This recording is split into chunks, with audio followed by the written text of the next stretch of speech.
Alternating shoulder press. So we'll move into the upper body series. And so what you want to do is you can use a ball, you can kneel if you want. I wouldn't suggest that with your knees, but a ball is good, a bench is good. You could even do it standing. The alternating press, you're going to start with the bells up at shoulder height, right? And you're going to press one, not just up, but you're going to go up and over. So keeping in line with the lower body stuff as the head falls over the foot. When I push over, I'm getting that head to move over that stabilizing leg, so that the connection between the lower and the upper body is still there, even when I'm seated. So I'm gonna push up, head falls over the foot, I get a lengthening on one side and a shortening on the other, and then all I do is I flip the energy wave, here to here. Notice that my palm's facing me, palms away from me, and I'm spiraled. So that's how I want the shoulder press, spiral, here, here. Nice and controlled. I'm actively pulling down with this side and I'm pushing on this side. So there's a pull-push effect and a lengthening and shortening. That's the alternating shoulder press. Prone squat push-up. So it looks like this. So my hands, let me show you the front view first. My hands are going to be slightly internally rotated.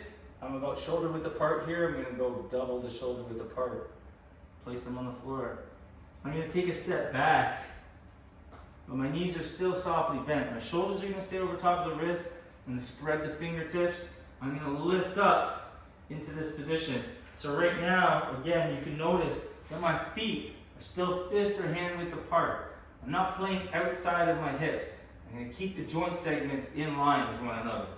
Okay, so I'm going to sit. I'm almost in the squat position, and I'm going to do my push-up from here. I'll show you the side profile. So I'm almost in about 90 degrees. Chest up.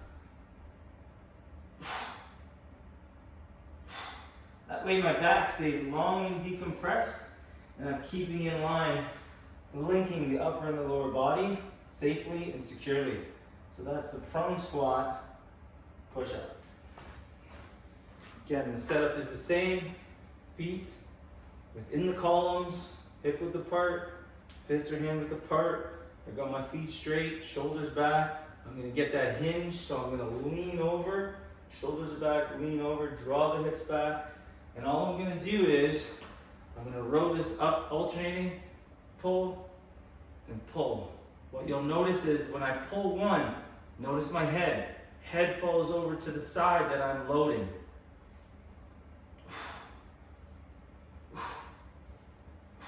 The weight is not just coming straight down, but you want to lengthen a little bit so they're out a little bit more.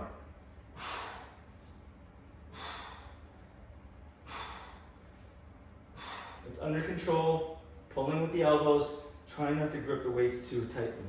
Load wall sit bicep curl. I'm going to show you from this angle. Again, setup is the same with the feet.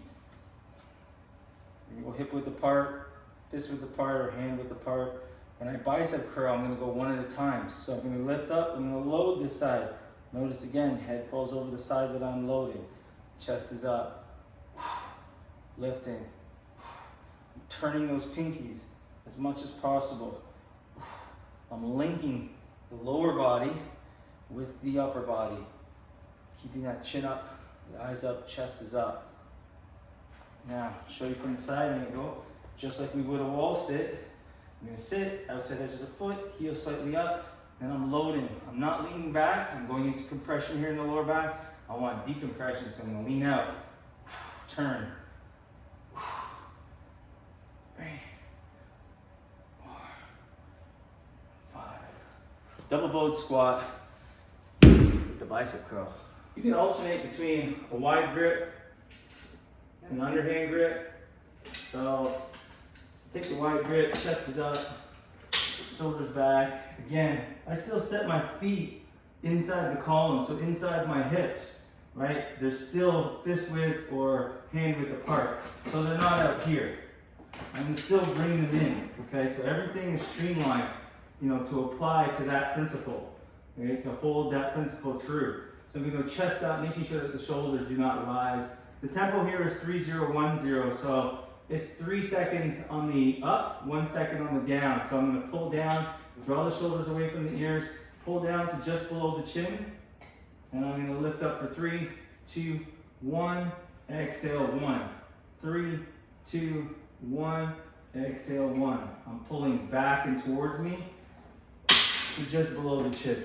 Bench here on an incline, only so that you can see what my chest is doing and you can see the setup for my feet. So my feet, again, are the same, fist or hand width apart. I'm gonna lay it back, chest is up.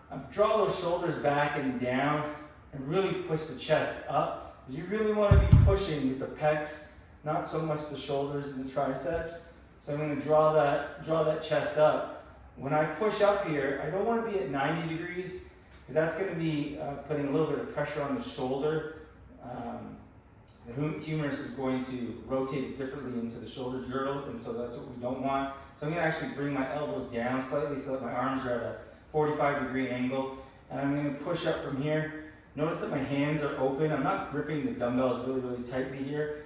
I'm gonna stay contracted by keeping the chest completely up. I'm not gonna get this contract relax at the top. I'm gonna try and stay contracted the entire time. Down to about 90 degrees or just below, and push. Just like the squat, the elbows are working out, opening up, loading, to in, to release, without the weights touching the top. Out, to in, out,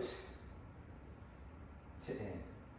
So I'm gonna set up in this push-up position, and I'm gonna drop. I'm gonna stay within the shoulder width apart. I'm gonna drop into my plank position.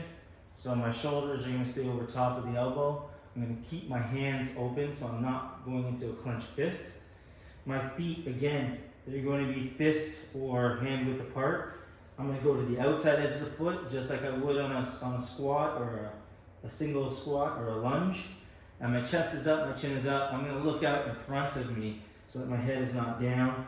I'm gonna take my hand for this plank to push up. I'm gonna take my hand and I'm gonna replace the elbow. So I'm gonna bring that hand back to where the elbow was. I'm gonna push up to this position. No push up here. Replace the hand with the elbow and back. I'm gonna try and alternate the hand or the arm that I push up with first. So I did the right arm, now I'm gonna do the left. Left hand replaces left elbow, push, back down. And that's the plank to push up. Alternating lateral raise. So I'm gonna keep both arms up for this one. Again, my foot positioning is the same. I'm gonna draw those hips back and lift it up in this lateral raise position. Try not to let those traps rise. If the traps are rising and you can't hold that position, the weights are just too heavy. Okay, so I'm gonna lift up, and all I'm gonna do is move into this tilting motion. Under control. You'll notice I'm trying to tilt to a point where the head falls over the stabilizing foot. And I'm getting the shortening and lengthening from one side to the next.